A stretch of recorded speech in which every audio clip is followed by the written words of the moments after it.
This is where I live. I'm a housewife. My name is Ellen Jones. That Tuesday in July started out just like any other day the past few months. There was no warning it was to be the most terrifying day of my life. I remember thinking how tired I felt. Even the housework seemed drudgery and so meaningless with George confined to his bed. No one to see or care even. And then I got scared, because I knew I was beginning to feel sorry for myself. George was the one who was ill, and he needed all of my thoughts and attention, and above all, my cheerfulness. I tried not to think about us, about George, how he'd changed. I told myself it was just my imagination, that things would be different when he was well and strong again. Then I thought I heard him call. George! Did you call? George, are you all right? Yes, Ellen. You want anything? Not now. I've just begun work on an insurance report for the office. Well, call me, dear, if you need me. Okay.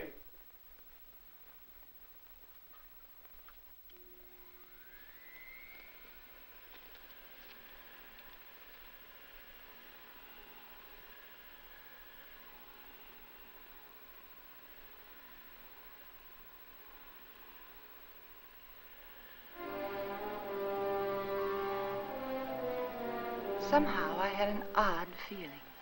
There was something about George's voice. I found myself thinking about the first time we'd met. How different he was in those days. I remember I was sitting in Dr. Graham's office. We were talking.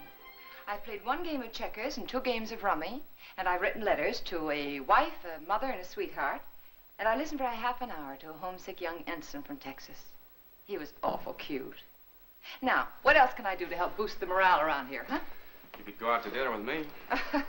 We'd get about halfway through the soup, and you'd get a call from the hospital. You're right. Mm-hmm. I guess my courting will have to wait till after the hostilities. There's a compound fracture down the hall who's waiting to see me, but I'll be tied up for a while. Oh? They tell me he's feeling blue. You see, his wife's expecting a baby in a minute. And I think he could stand some cheering up. It's practically done. See you later, Ann. Oh, I'm sorry. They told me I could find Dr. Graham in here. You ought to be along any minute. Why don't you come on in? Sure, thank you. Are you a patient here, sir? In a naval hospital? No. I'm just a friend of the doc's. Flew in last night with the ferry command. The only thing wrong with me is a double-barrel hangover. Too bad. Dr. Graham will be detained, so I'm taking you for an airing. And maybe he doesn't want to go for an airing. He doesn't. There's nothing a woman likes better than shoving a man around.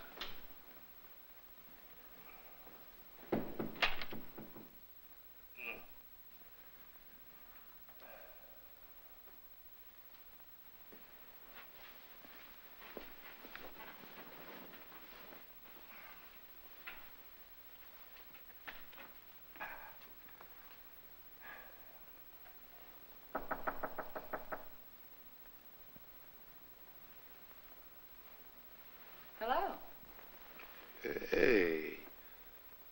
Who are you? I'm Ellen Brown. Doesn't suit you at all. It's much too plain. Oh, I'm sorry. I'd tell my parents about it, but they're still back in Kansas City. Now, what can I do for you, young man? I can think of a lot of things. Oh? Well, shall we begin with a game of cards? Mm-mm. Well, Well, I could read the newspaper to you. I could write a letter for you. I know. I'll sit right here and you can tell me all about that wonderful baby you're expecting. The baby you're expecting. Does Ripley know about this? I beg your pardon? Skip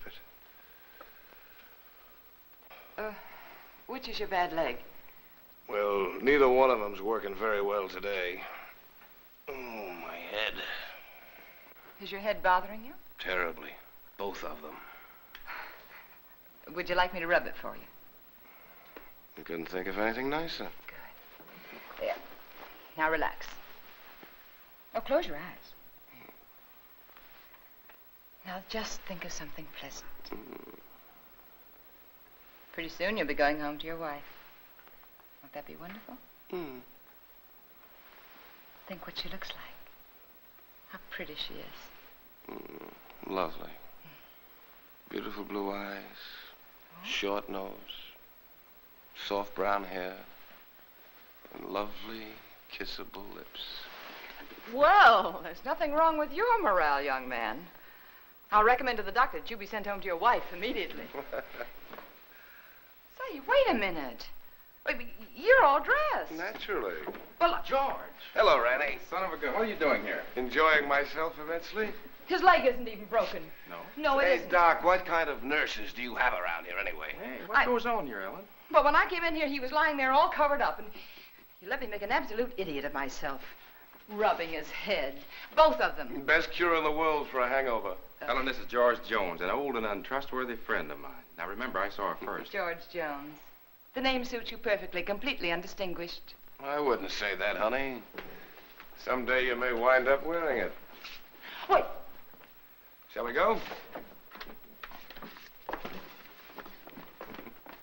She's cute. It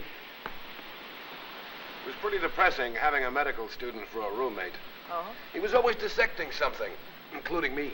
You gotta know what's going on inside if you expect to understand the outside. Yeah. Excuse me, sir, but you're wanted at the hospital. There's an emergency. Oh, Ran, I'm sorry. So am I. Well, back to the salt mines. See you folks later. Not if I can help it. I intend to keep you to myself for the rest of the afternoon. Oh? And for the next 2 weeks. Oh. When a lonely prospector strikes gold, he doesn't yell for his friends. He stakes a claim. How about some lunch? Yes, I'd love it. I don't like to make love on an empty stomach. No, neither do I. Especially to a perfect stranger. My Ellen, wherever did you get the idea that I was perfect? Oh, you. Would you like to switch boxes like we did when we were kids? Naturally. Oh, rather. Fried chicken, potato salad, tomatoes, cookies. Oh. Day rations, canned ham, powdered milk, chewing gum, and 4 cigarettes. Coffee. Honestly, is that the best you could do? That's the best I could do with no ration card. Oh. Now, if we were to combine forces, pool our resources, I think we might do very well together.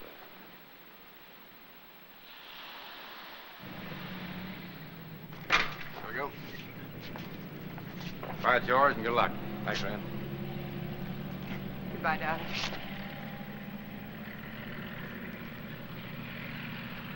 Take care of yourself. I'll be back, honey. Remember that, I'll be back. Of course. Of course. And I'll never let you go.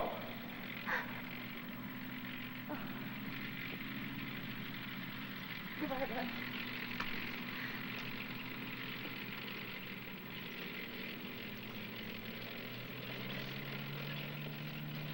Quite a guy. Yeah, quite a guy. I'm going to marry him, Ran. I'm going to marry him just as soon as he gets back. I figured as much. Are you sure he's right for you, Ellen? Oh, I don't know. It isn't something you think about. It's just something you feel. You know, you can't do anything about it. I know what you mean, Ellen. The guy with wings has it all over us fellas who walk around down here.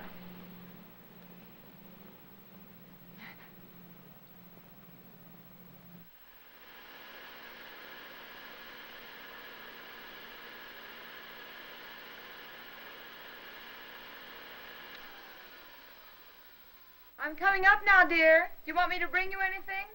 No.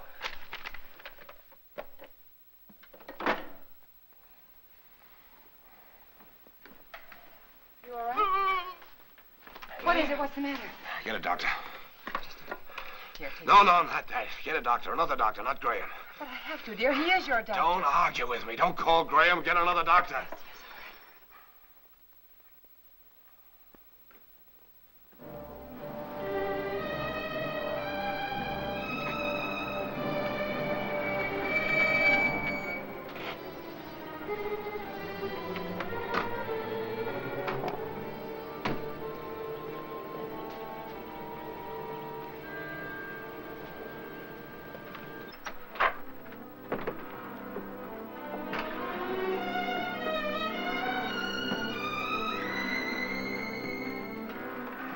He didn't want the medicine, but I made him take it. Good girl.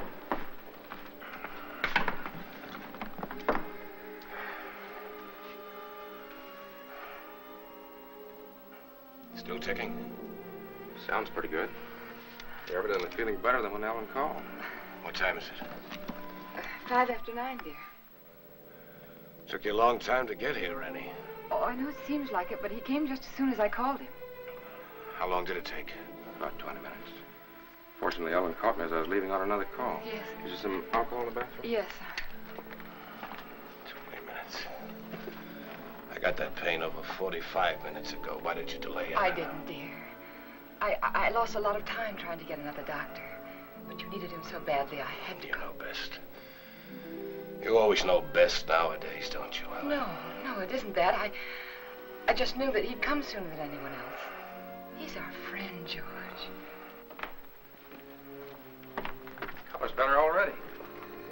Rennie, let's not kid each other. We both know where I stand. My own insurance company wouldn't put a nickel on me. Now, look here. All of us are in that same boat.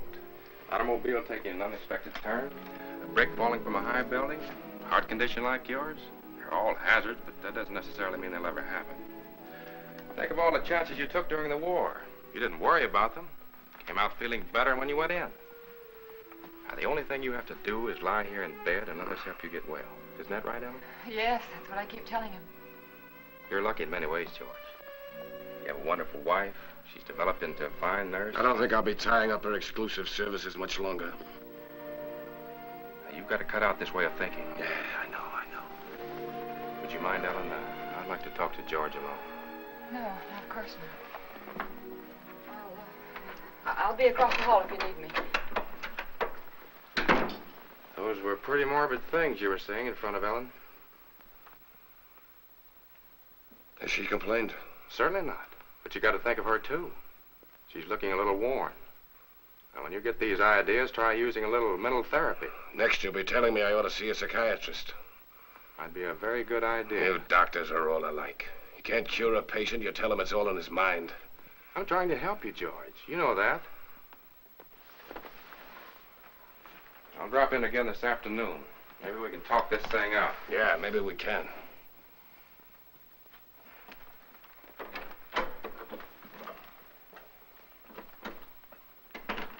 Ellen? Yes? Come downstairs there. I want to talk to you.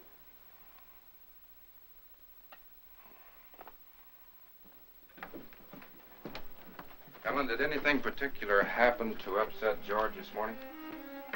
No, not that I know of. Why, do you think he's worse? Frankly, I don't like his mental state. Well, I think maybe it's just the hot weather. Depresses him. He's been a very active man. It's natural for him to be depressed, but Yes. when a man's at a low ebb mentally and physically, he's prone to all sorts of imaginary fears. Yes, I know. I'd feel better if he were in the hospital for a while. No, I don't think so. Well, you want what's best for George, don't you? Well, of course, that's just it. I think it would upset him terribly. You see, he doesn't seem to want anyone else around him except me. Well, this morning, he didn't even want me to call you. Oh, it isn't that he's disloyal, Ran, or has lost confidence, but lately, he seems to have taken these sudden dislikes to people. Look, Ellen, Yes? you and George aren't just patients, you're friends. George is up there brooding, and I don't like it. Could develop into something serious. If you won't send him to the hospital, I want you to have someone here to help you.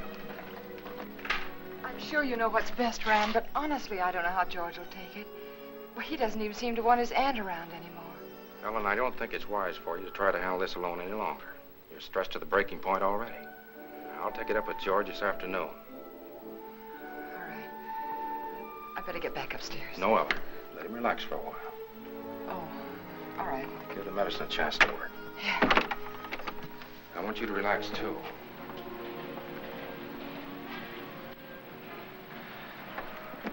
Remember now, you can call me anytime you need me, even if you just think you need me. Oh, thanks. I don't know what I'd do sometimes if I didn't remember that. Goodbye. Goodbye. You're doing fine. Thanks.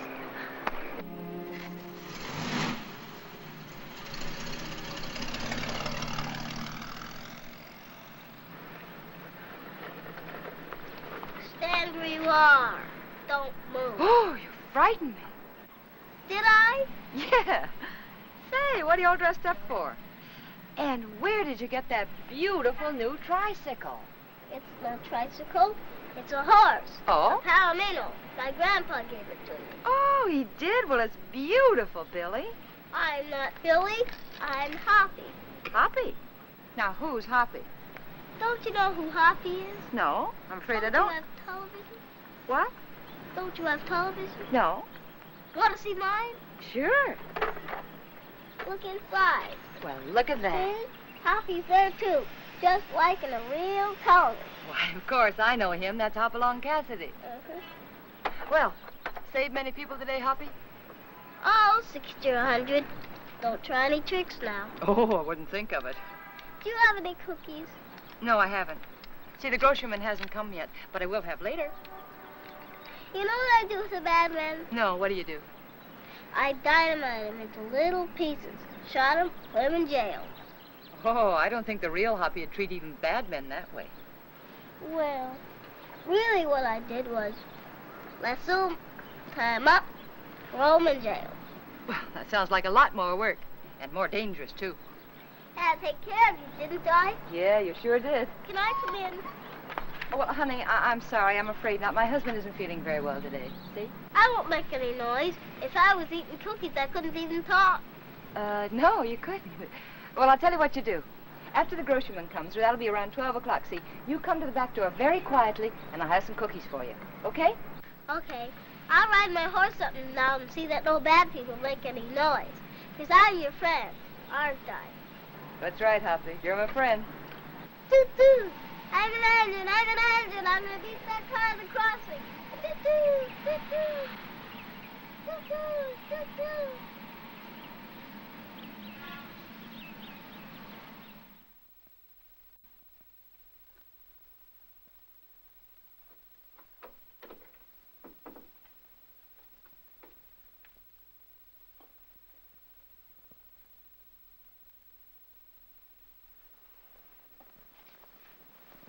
Well, George, you weren't out of bed just now, were you? No. Oh, it must be the heat. I could have sworn I saw somebody so right. long? What, dear? What took you so long? Sorry, dear. I was talking to Billy. I should say Hoppy. Let me change your pillow. You know, he's the little boy I told you about who just moved into the neighborhood. The one with the glasses, you know. Oh, he's an awful sweet little kid. What were you talking to Ranny Graham about? That's what I'm interested in. We were talking about you, dear. He thinks you worry too much about yourself. If I didn't, I don't know who would.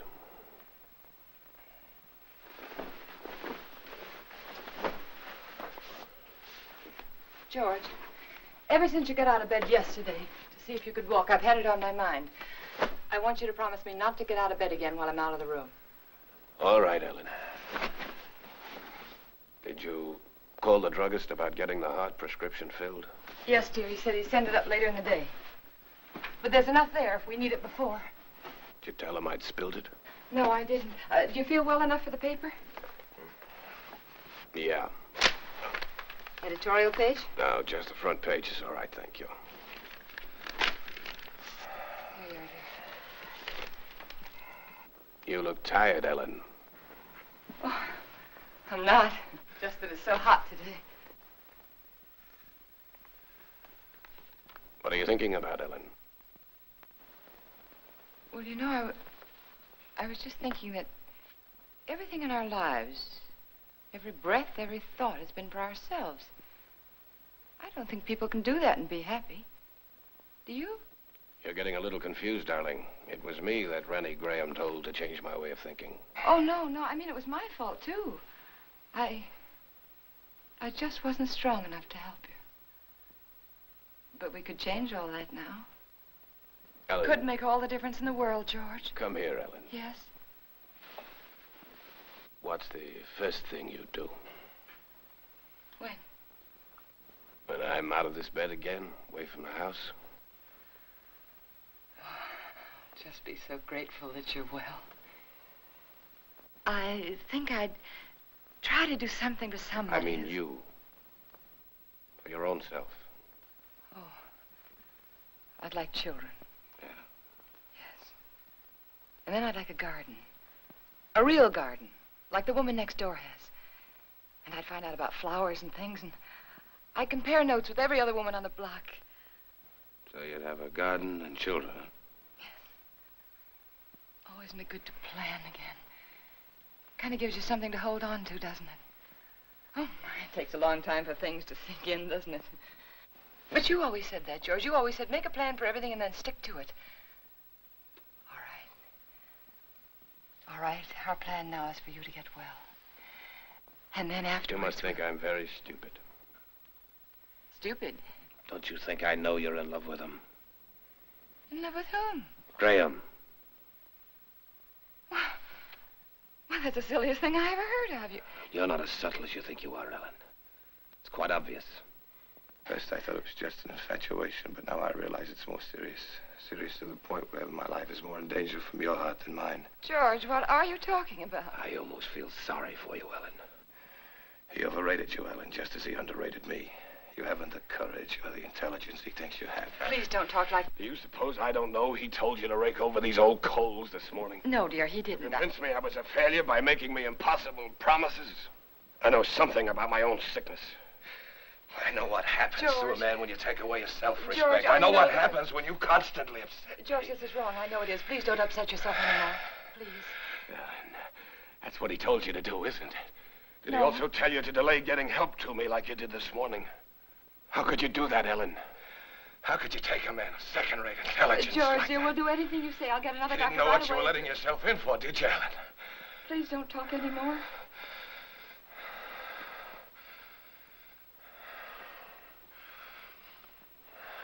Rest. Rest. Oh, George, you just couldn't believe those things you said about Dr. Gray. I don't even want to hear his name.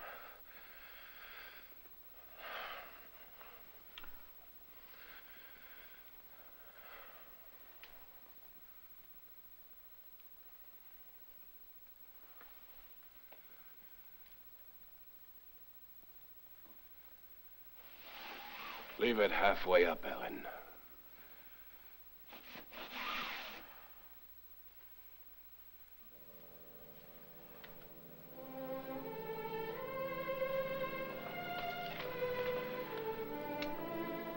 I was so hurt I could hardly keep from crying.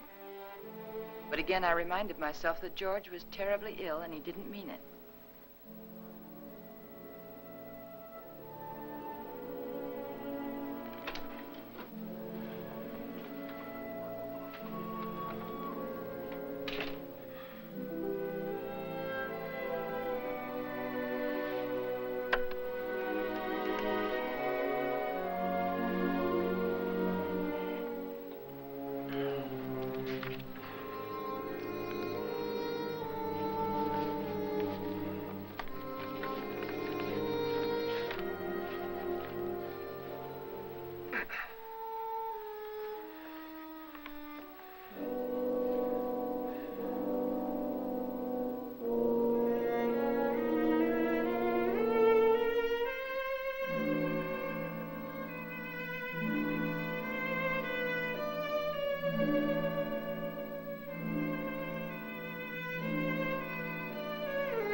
I knew I had to keep doing something, anything.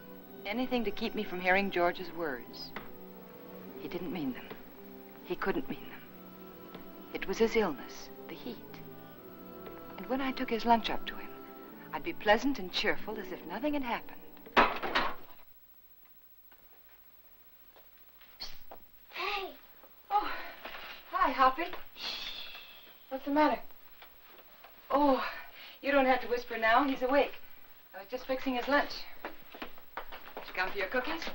Bobby just left to beg, but I've already had for lunch. You're not begging. I want to give them to you. There you are. Take a tray.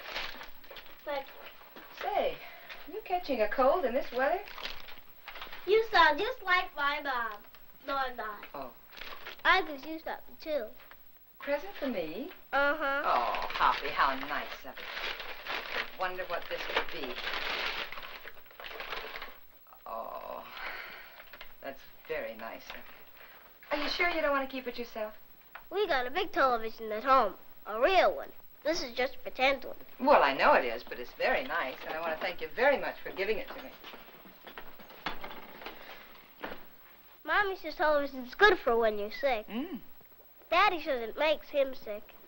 Oh. Mommy lets me look at television, so I stay in bed. Well, I think that's a very good idea. I'll have to tell my husband about that. Can I see him? I can play with him if he can't go outside. Oh, well, that's very nice of you, but I don't think he's well enough to see people, dear. I won't make any noise. I'll just eat my cookies and look. Well, perhaps in a week or two when he's feeling better, huh? Okay. My horse is sick. I gotta go see my horse. Okay.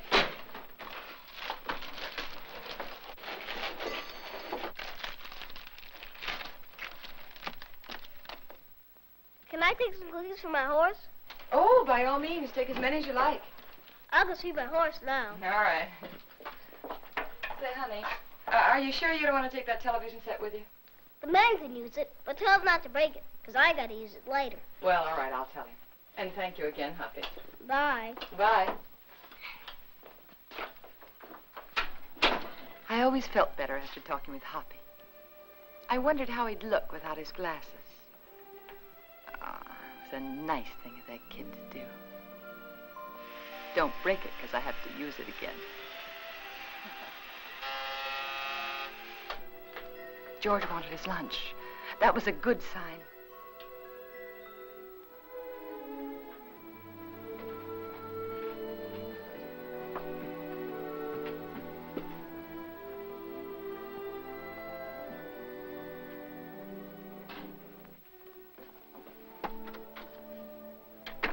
Hungry? Yeah, as a matter of fact, I am. Good. Feeling much better. Hoppy sent you a present. Television set. And he says not to break it because he has to use it later. You two are getting to be great pals, aren't you? Oh, yes, he's a darling little kid. He's so eager to please. Oh, honey, not now. All right. But at least you're going to have clean hands and face before you eat. Ellen, has the postman come yet? What'd you say, dear?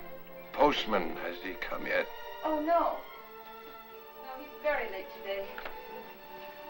Guess it must be the heat. Give him this letter when he comes, please. Dear, I thought you were resting. What's the rest in the way? A relief to get that written. New insurance law affects the Emerson estate. I've got to check over. All right, dear, all right. I'll meet him at the gate and give it to him myself. How's that? Yeah. Sure.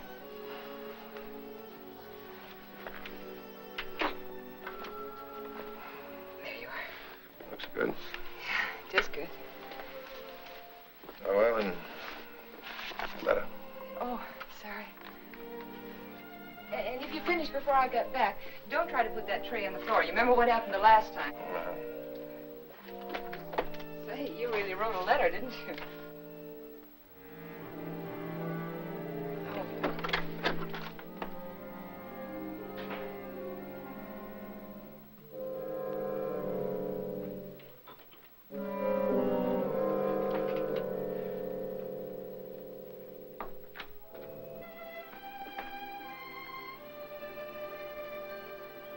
I wanted to stop a minute and chat with neighbors. But I knew George wouldn't like it. He didn't believe in neighbors. And then I saw the postman.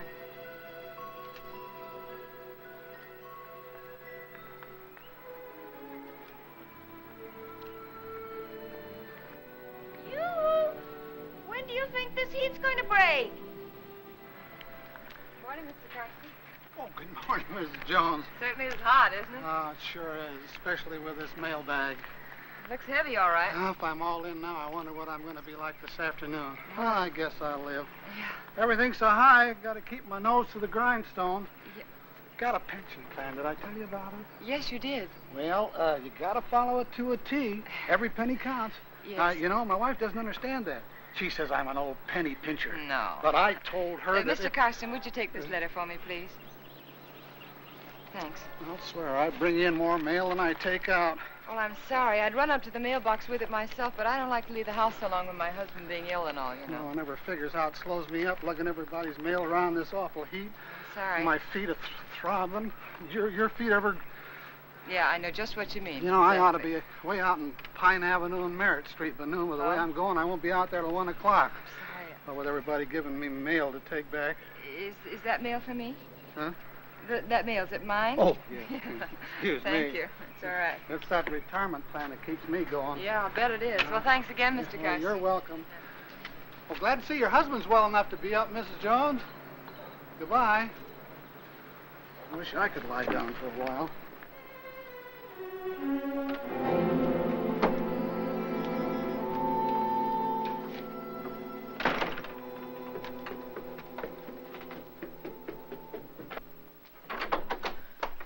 George, you were out of bed. And you promised me you I wouldn't. can't get out of bed in my condition. But, dear, the postman said he saw you at the window. Did he, really? Well, no, he didn't actually say he saw you. But... Postman's got a touch of sunstroke. Yeah, me too, I guess. Oh, that hot wind certainly doesn't help much. You finished? It's very nice, thank you. I'm glad you got that letter off. Come over here, Ellen. Sit down.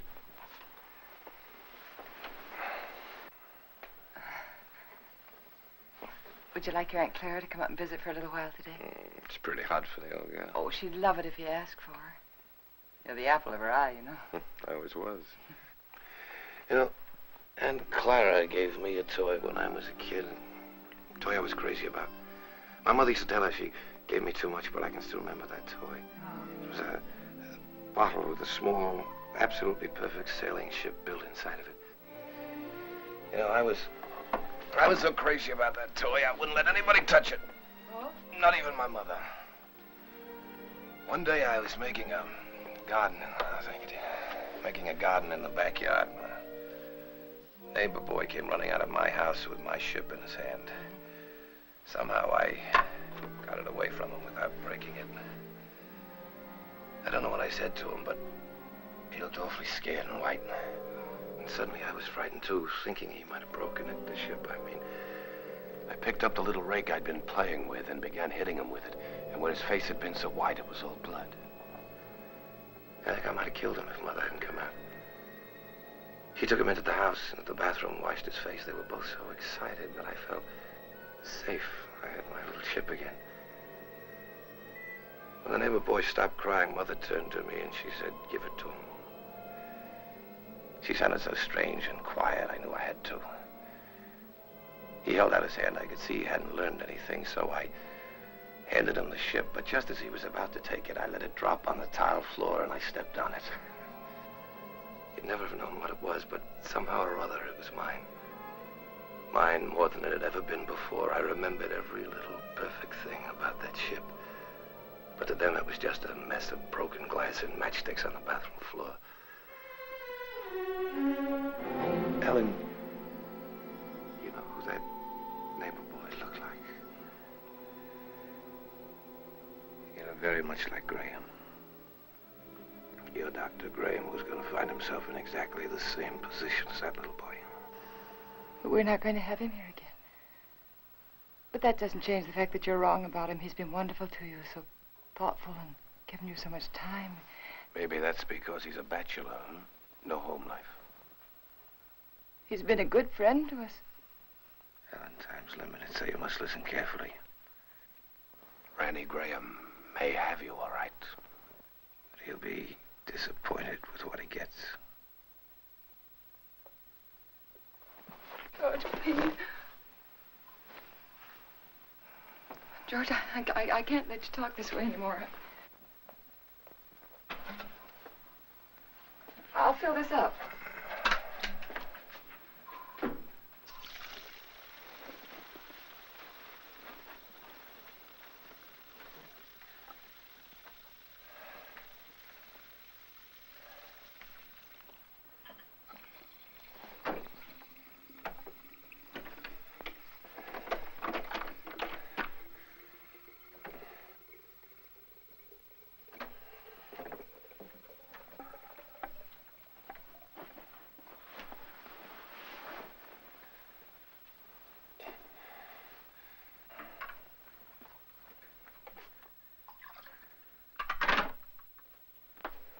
I'll be downstairs if you want me. You'd better wait, Ellen. I've written the district attorney asking him to make a complete investigation if anything happens to me today before he can get help to me. Why do you torture yourself like this? Why do you imagine things that don't exist? That letter exists. It proves you're trying to kill me. But I'm not. I'm not. If I can't help you, George, then I'm going to get someone else in who can. It's not me that needs help now, Ellen. You gave that letter to the postman yourself just a while ago. Yes? Yes, I gave him the letter, the one that you wrote about insurance policies. I knew you wouldn't recognize a district attorney's name if you saw it. Nobody ever does. Isn't that strange? Everybody knows he's a district attorney, but nobody ever knows his name. We are going to get someone else in, another doctor, because this is all in your mind. My mind is fine. Just to reassure you on that point, let me tell you that letter was about insurance. I told the district attorney how much insurance we had on each other's lives. That if either one of us died, the other would do very nicely for the rest of his life. Or her life very comfortably indeed. Oh.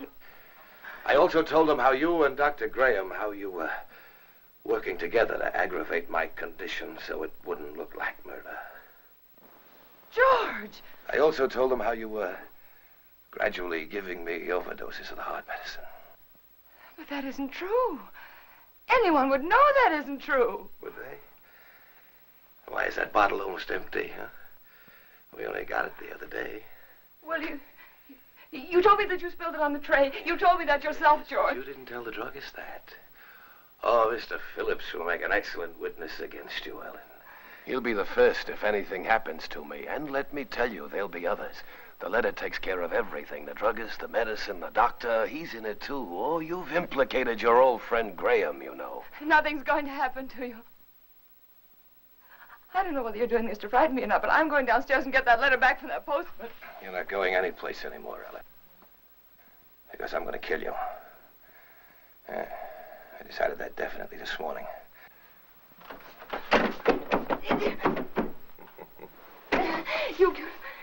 You couldn't mean this, George. You couldn't. George, you know I wouldn't hurt anybody. Anybody, much less you. George, think. It's me. It's Ellen. It's Ellen. But you did want to be rid of me. It was in your mind. That's why you feel so guilty, isn't it? No. The letter will take care of Graham. I'll take care of you myself. I'll make it look like self-defense. Please don't. There are just too many things against you, Ellen. You used to say that you were lonesome until you met me. George. George, you love me. I loved you, George. And since I've been sick, since he's been coming to the house, you've hated the sight of me. No, I haven't.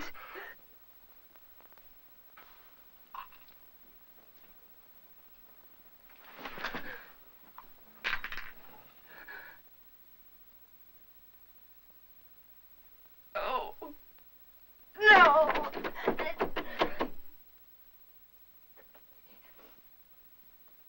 Key.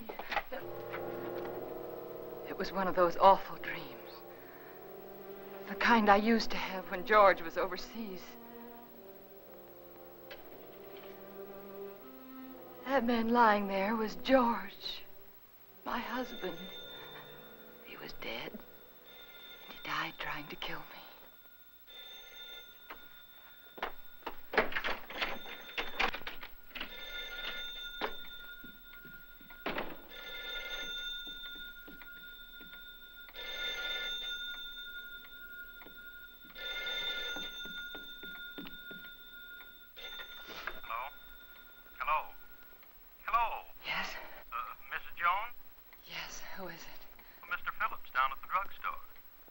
What is it that you want, Mr. Phillips? Well, it's about that heart medicine you want refilled. Yes? Can't refill it without another prescription. I see. We'll just let it go. Let it go? That is, until I talk with Dr. Graham. Oh. By the way, Mrs. Jones, according to my records, you got that prescription filled just the other day. But my husband knocked that bottle over on the tray and spilled it. Oh? You didn't tell me that when you called before. But that's what happened. I promise you that's what happened, Mr. Phillips. All right, Mrs. Jones. You don't have to promise anything. I didn't tell you before because I didn't think it was necessary. Well, it wasn't. Look here, Mrs. Jones, I didn't... George said that Mr. Phillips would be a witness against me. I just thought it was such A a... witness. You got that prescription filled. I'd warn you, that's all. Yes. I'll see that you get another prescription. Yes, you just get in touch with Dr. Graham. Oh, why didn't I tell him about George?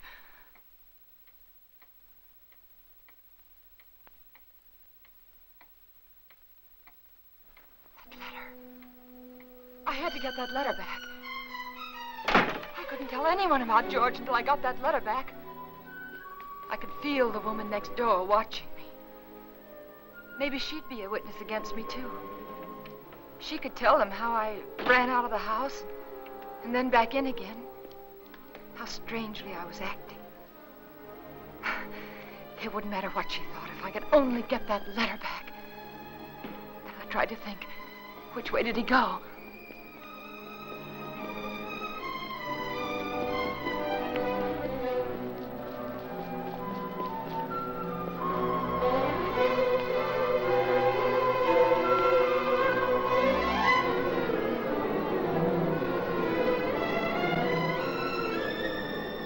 What's that for, Tex?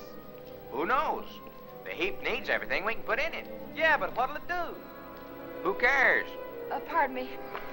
Can you tell me, did the postman go by here yet? The postman? Yeah. Yeah, old Oddball plowed his way through here a little while ago. Oh, which way did he go, do you know?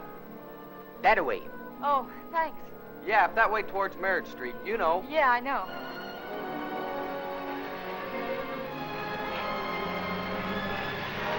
Oh, I'm sorry.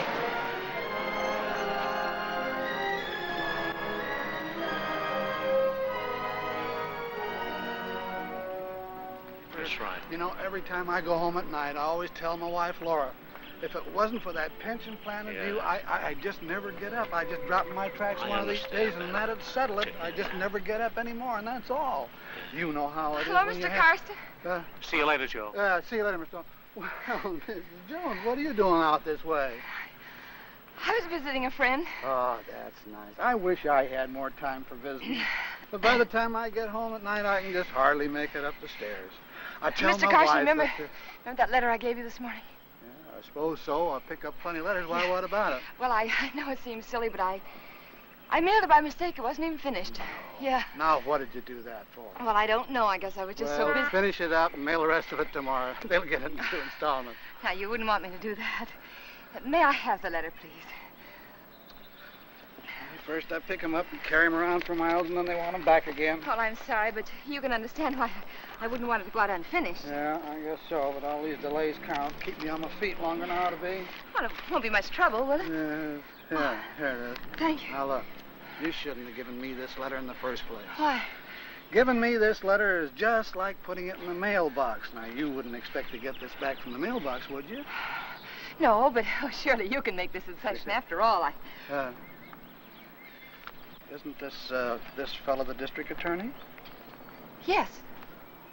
Yes, my husband read about some graft in the newspaper, and he wrote to the district attorney about it. Oh, your husband wrote the letter? Yes. Thought you said you wrote it.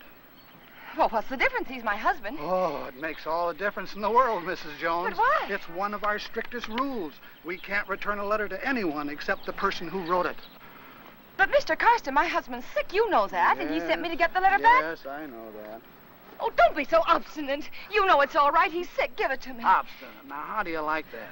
After standing here patiently in all this heat trying to reason with you, you're the one that's being obstinate. You don't seem to realize it's against the rules. Well, what do you care if it is against the rules? I have to care, but you don't. You're not the one who'd get fired. Oh, I'm sorry. I'm very sorry, Mr. Karsten. I forgot what it means to you, your responsibility and all. It must be this terrible heat. Please, I know how anxious my husband is to get that letter back. It was my fault. You see, I mailed it by mistake. He's awfully upset with me. He's very angry with me, Mr. Karsten. Couldn't you please help me? Couldn't I please have the letter back? Well, tell you what I'll do. Yes? I'm all through the route until this afternoon's delivery, and since it's so important, like you say... Oh, it is. Well, if you'll give me a lift back to town in your car so as I won't lose any more time... I will. I'll go over to your house with you right now and give the letter to Mr. Jones personally. No, you can't. But, Mrs. Jones, this way I'll be sticking to the rules and your husband will get his letter back. But my husband didn't sleep last night. And he fell asleep just before I left, and I wouldn't want to wake him. I'm trying to do the right thing by everybody concerned. But it seems to me you don't want to cooperate, and I'm not going to risk losing my job for anybody. I'll try to understand. Now, I can't talk about it any longer. Can't waste any more time. Do you want me to take the letter to your husband personally, or don't you? No. All right, then I'll take it to the post office like I'm supposed to. You can go down there and get it from the superintendent. Superintendent? Yeah, he's got more authority than I have. Maybe he'll give it to you. I see. But you better not waste any more time. Once I bring the mail in, they send it out right quick. Oh. Once it leaves the post office for delivery, nobody can stop it. The post office downtown? Yeah. Yeah, thanks. Oh, Mr. Karsten, how do I get there? The shortest way on. Right on down the boulevard, shortest. You can't miss it. Thanks. How much time do I have, do you think? Oh, about 2:30, maybe a little before. Thank you.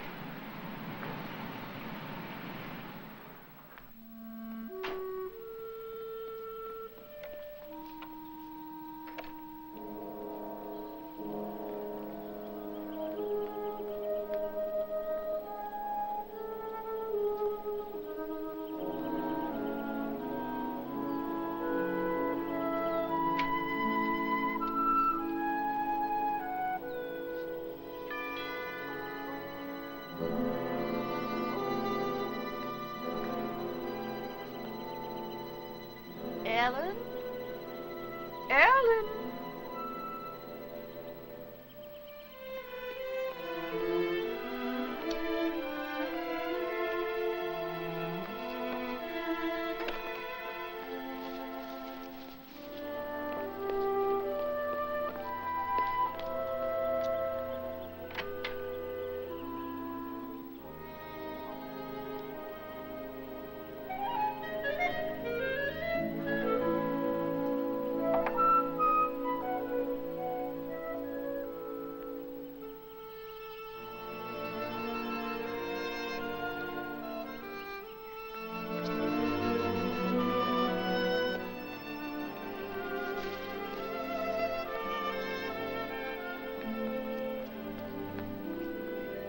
Pardon me. Yes? Have you seen Mrs. Jones this morning? Yes, she went out about half hour ago. Went out? Yes? But what about George? Mr. Jones. She hasn't gone off and left him alone, has she? Well, husband's sick, you know. So I've heard. Of course, I never really met them, though I haven't lived here long. I can't imagine her going off like that. I'm Mr. Jones's aunt. I made him some jellied consomme. I packed it in ice. It's melting. I never dreamt I wouldn't get in. I could tell you where the key is. The key? Perhaps you'll think it's nosy, but I happened to see her when she locked the door. Well, isn't that good of you? The front door? Yes, it's right over there, above the door. Thank you. I don't know how you stand in the sun without a hat on. I'd dry up like a pea.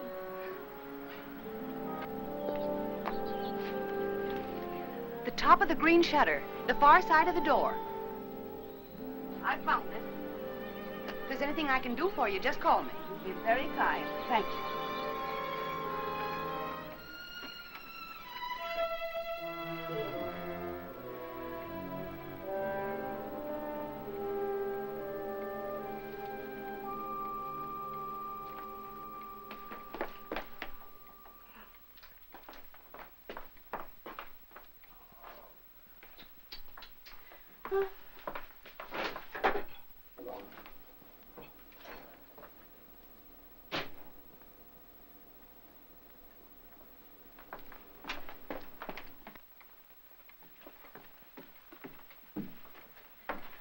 Clara.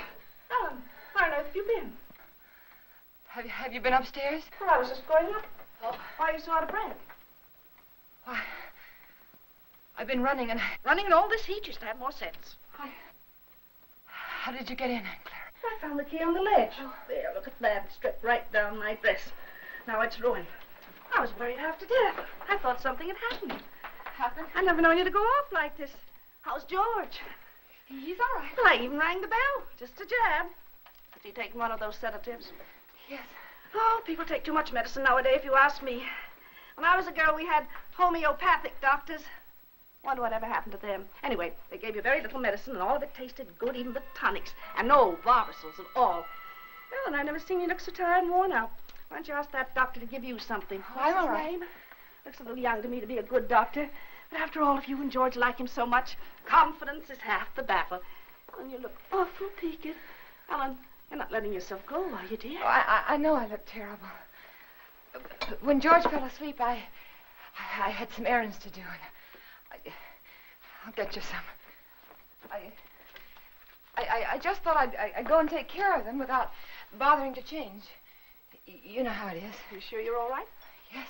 Why don't you go upstairs and lie down for a bit, dear? Take a little snooze. It'll do you good. I'm not tired. Really, I'm not. Well, after all. Oh, Clara, I have so much to do today. Oh, sit down, Ellen. Lean back. Relax. You'll be on your back before you know it if you don't watch out. After all I want to do is to help. From now on, I'm going to have more time, too. Ellen, I forgot to tell you. I resigned. Resigned? From the Helpless Guild after 15 years. I'm not helping anymore.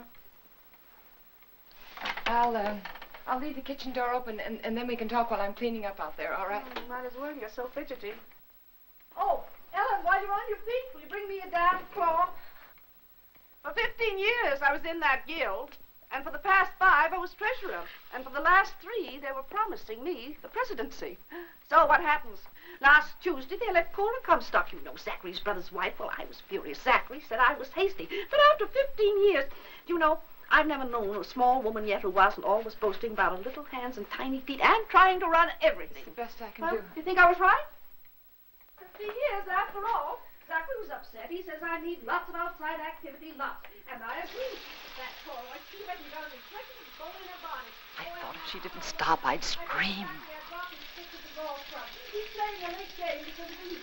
I always tell him he plays too much at his age. But that's just one of the worries of being married to an older man. Oh, Ellen, why don't you have some of that jellied consomme? At least it was jellied when I left home. Tried. It's tasty, and it's full of vitamins. I'd like someone to enjoy. After all, it ruined my dress. Oh, I think I'll run up and pop in on George. If he's asleep, you can tell him later that I peeked him.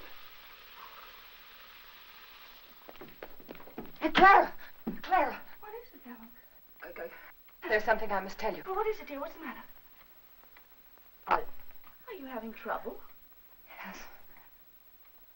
Yeah, I didn't want to tell you, but now I think that I must. Don't. Take my advice and don't. You'll only be sorry later that you did.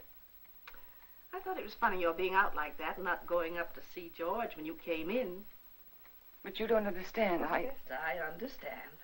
I'll just say goodbye to him. No, please don't. I didn't want to tell you this, but George said that the last time you came to see him, you upset him terribly. And he said to tell you that if you came again today, to tell you that he just couldn't see you. Upset him? You must remember he's ill. Upset him? Well, I've a good mind to tell him something. No, please! Well, I wouldn't think of humiliating myself. He knew I was here all the time. Well, he was rude, mean, and selfish before he was sick, and he's rude, mean, and selfish since he's been sick. I'm sorry I had to tell you this. Well, I thought when I first met you, you'd do something for him, change him somehow. But I must say he hasn't changed at all. He's worse, if anything. And Ellen, you can tell George for me that a man wrapped up in himself makes a very small package. I wondered how much time I had. She was right, I must look awful. I had to fix myself up before I could go to the post office. I had to go in there. I was terrified, but I knew I had to.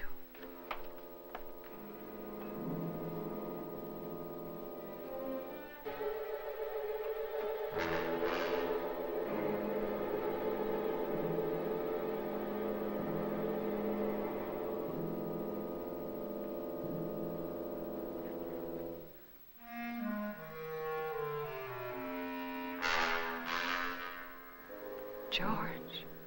He was dead. I mustn't let myself think about it. I mustn't think about anything until I get that letter back. That letter that said I killed him. Maybe it was a dream. No, it wasn't. I must fix my face. I must look presentable. Like any other housewife making a simple request for a letter. A letter that was mailed by mistake.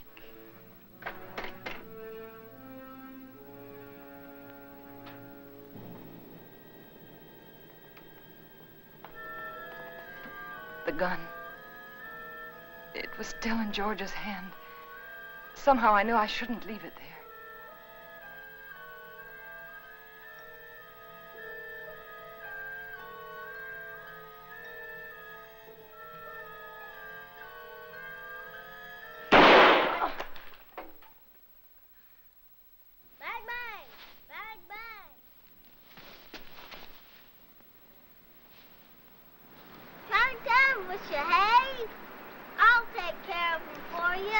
It's all right, Hoppy.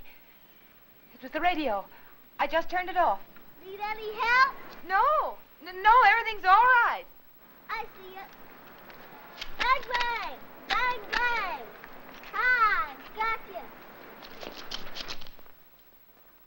I prayed that no one else had heard that shot.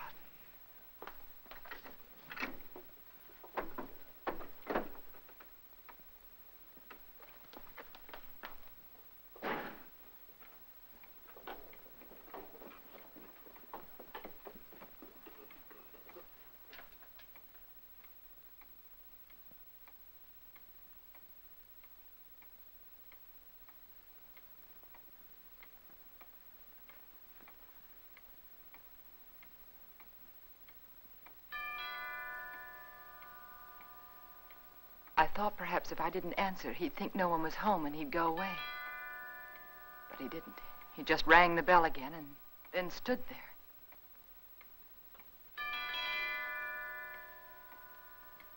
Then I knew I had to get rid of him.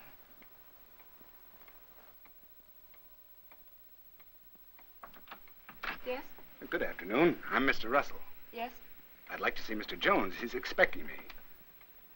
Expecting? Yes. He telephoned me the other day. Well, there must be some mistake. My husband is not well. He isn't able to leave his bed. He told me he was ill, but he did telephone to be here this afternoon. Well, nevertheless, he isn't well enough to see anyone. But it's a business matter, Mrs. Jones. I'm sorry. But the doctors forbid him to see anyone. He warned me that I'd get some resistance from you. He did? He explained that you were over-solicitous about his health, but that I wasn't to take you seriously. Oh. Your husband only wants me to authenticate some legal papers. I'm a notary. Won't take but a few minutes. I'm sorry. I've already told you he isn't well enough. He's had a relapse. The doctor just left here a few minutes ago. And he said he wasn't able to see anyone today. Not anyone. Well, I'm sorry to have bothered you, Miss Jones. Oh, that's all right. I'll leave my card. Perhaps you'll call me. Yes. Better. Yes, I'll call you. Good afternoon. Goodbye.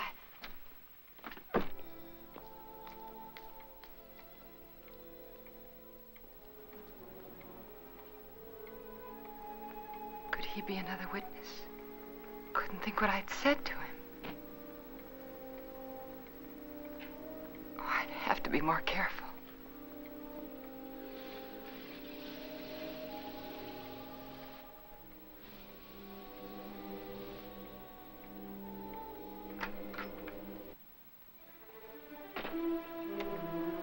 Suddenly I remembered what happened the last time. I had to be sure no one could get into the house.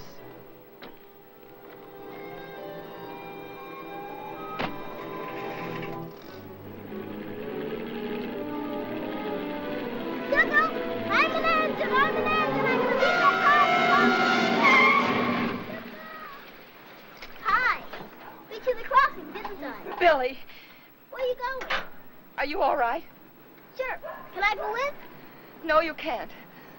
I'm sorry, I'm late. And for heaven's sake, be more careful, will you? Don't you ever do a thing like that again. Do you hear me?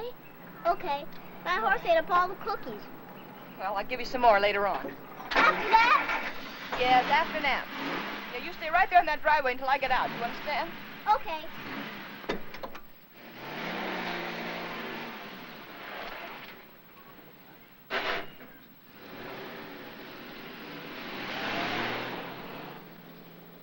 All I remember about the drive downtown was I kept thinking, this time I must control myself. I must keep calm.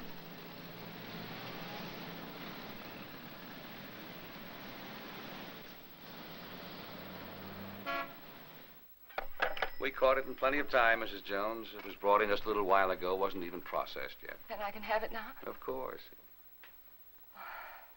Heavens. I'm glad we caught it in time for you. My husband will be so pleased to have it back. I'll give you one of our regular forms here. A form? Yes, one of these. Oh. You mean I can't take the letter with me now? Just take the form home to Mr. Jones, have him fill it out, and when you bring it back, I'll have the letter right here, and I'll give it to you. But why is that necessary? Just regulations. Oh. Among other things, it'll give me a chance to compare Mr. Jones's handwriting with the writing on the envelope. Well, I can assure you it's my husband's handwriting. Yes, I'm sure, yes. Yes. But I must have one of those forms for my records. Oh. But my husband's been very ill. And everything bothers him so. And if I don't have this letter for him when I go home, he'll be awfully upset. Why should he? Well, you see, I'm afraid that he said a lot of very strong things, and he regrets them now. You can explain to him that it won't be delivered. It'll be held right here till the form comes back. Yeah, but it's so hard to reason with a person who's ill. Well, you know how it is. They exaggerate the importance of everything. And what with his heart condition, I wouldn't want to take a chance. Really, I must have the letter for him when I go home now. I must. Mrs. Jones, I think I can take a chance. Thank you. I'll let you fill out the form for your husband. Oh, that's very nice. On one condition. Yes. I, of course, must make sure the contents of the letter. What do you mean? It'll be strictly confidential, but of course the letter must be opened and read. Open the letter? Yes, to make sure that it is the letter to the district attorney, as you say. No, you can't. I beg your pardon. I won't have anyone prying into my husband's mail. Prying? I want that letter back, do you understand? Unopened. Mrs. Jones, I was about to tell you, if you'd let me finish, that I would call your husband for you. Explain the situation reasonably and ask his permission for you to open the letter, not me. I'm sorry. I'm very sorry. I didn't mean to say that. But you don't seem to understand. No, I don't understand, Mrs. Jones. And I have no alternative but to send the letter on through to the distributing room. Good day.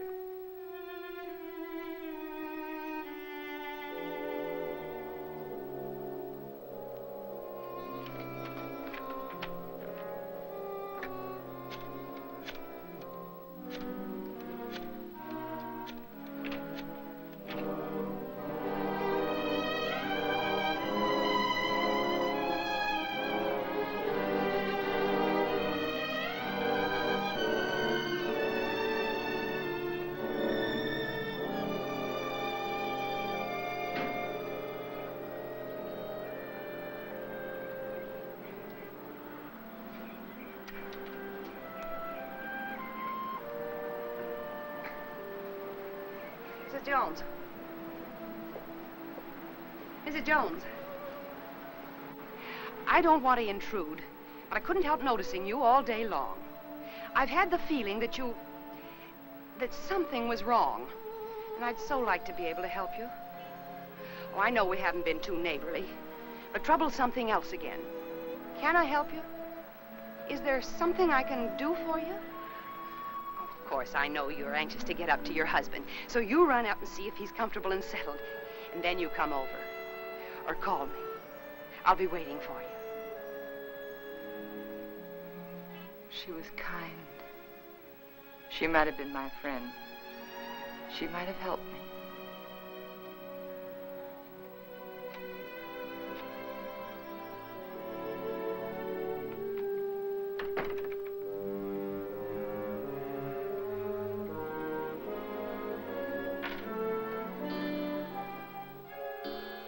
And then I remembered Rand. He said he was going to stop in again to see George. I couldn't let him do that. He mustn't come here again. Ever.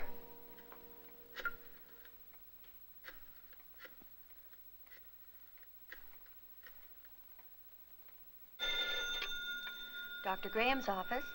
Hello, this is Mrs. Jones. Is Dr. Graham there? Oh, he isn't here, Mrs. Jones. Can you locate him, please? It's urgent. If it's an emergency, I could trace him through his house calls. Please do. It's very important that Dr. Graham doesn't come here today.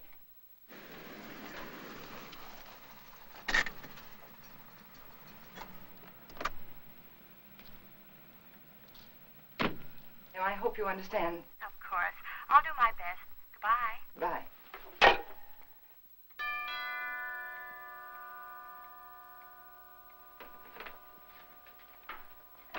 Doctor, I just called your office and I just told your nurse that I...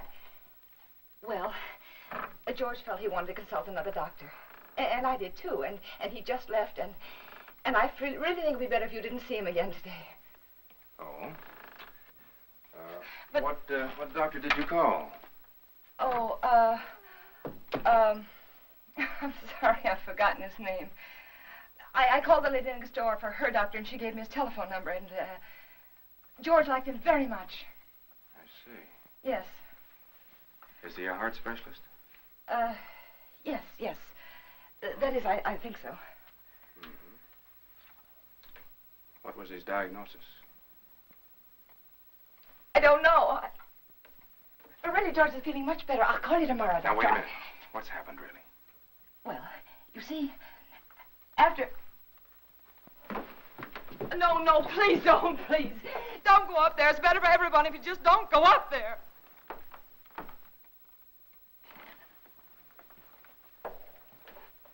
Ellen. Is he dead? Yes. He had a gun. He tried to kill me, but before he could shoot, he... Take it easy, Ellen. Take it easy.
And so I took the gun out of his hand, and I hid it. I had to. It looked as though he died protecting himself from me. All right, Ellen, but why didn't you want me here? I don't know how to tell you. That letter said that we planned his death together. That you told me to aggravate his condition, to give him overdoses of his heart medicine. And if they come here and find you here, they'll think it's true, just like George said. Ellen, his mind was going. I tried to tell you this morning. He wasn't responsible.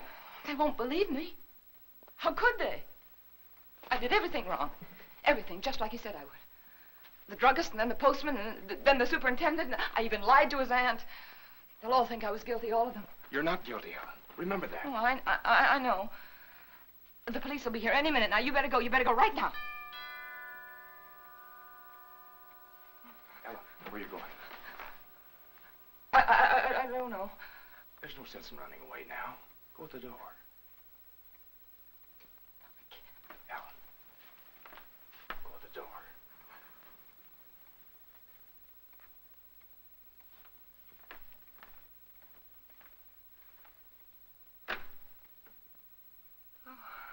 Hello, Miss Jones. I got a letter for you this afternoon. I didn't put it in the slot because, well, I guess I should feel kind of funny coming here like this after what happened between you and me this noon. But it's all right. I understand. Here's the letter you gave me to mail this morning. Surprised I didn't realize it at first, a thick letter like that and only one stamp. Those public officials like the district attorney won't accept postage due mail, you know. Insufficient postage.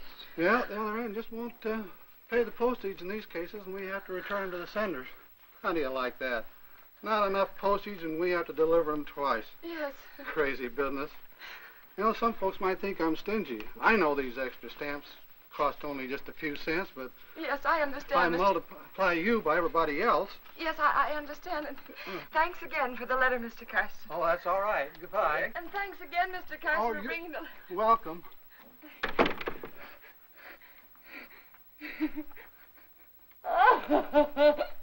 Oh, it's so funny. It's so funny.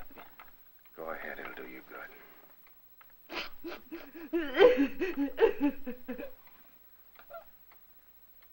You know, I tried so hard to get it back. It's all right, Ellen. You've got it now.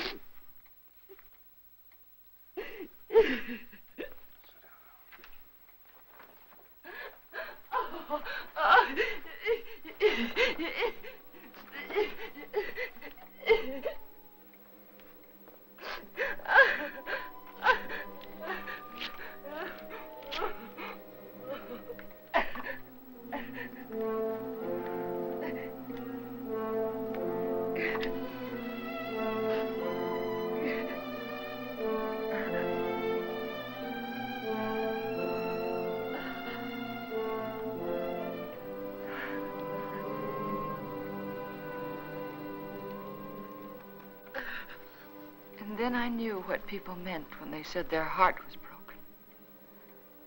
All that was left of George and me and our marriage was that little pile of ashes. I knew that somewhere, somehow, I'd have to begin to live again. But right then, all I could do was pray to lose that one day. That one terrifying day.